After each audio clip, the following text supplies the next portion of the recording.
Bonjour, bonjour, bienvenue pour cette rétrospective de la semaine. Les temps forts pour moi, c'était notamment la 50e cantonale des chanteurs vaudois, une manifestation qui avait lieu le week-end dernier à Gland et que j'ai eu grand plaisir à suivre, aller notamment à la rencontre de tous ces chœurs et de toutes ces chorales de la région qui font la richesse de notre district et j'en suis convaincue.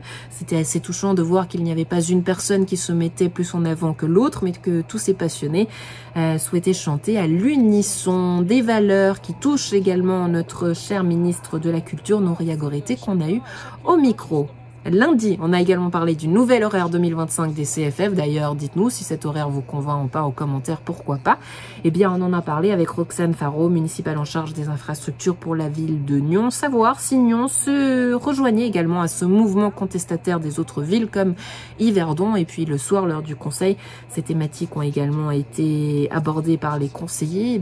Ça faisait plaisir de voir qu'on avait traité ces questions-là à l'antenne et au préalable. Enfin, on a terminé la semaine avec une large page consacrée au loup. La cohabitation avec ce prédateur est-elle oui ou non possible? On y a répondu avec deux personnes. Sébastien Bochat, directeur des ressources et patrimoine naturel pour la direction générale de l'environnement du canton de Vaud, et Nicolas Bollet, éleveur à Genelier. Une question sensible et émotionnelle. Pour preuve, tous deux nous ont dit que certains collègues avaient reçu des menaces de mort parce qu'ils s'étaient exprimés publiquement sur cette question.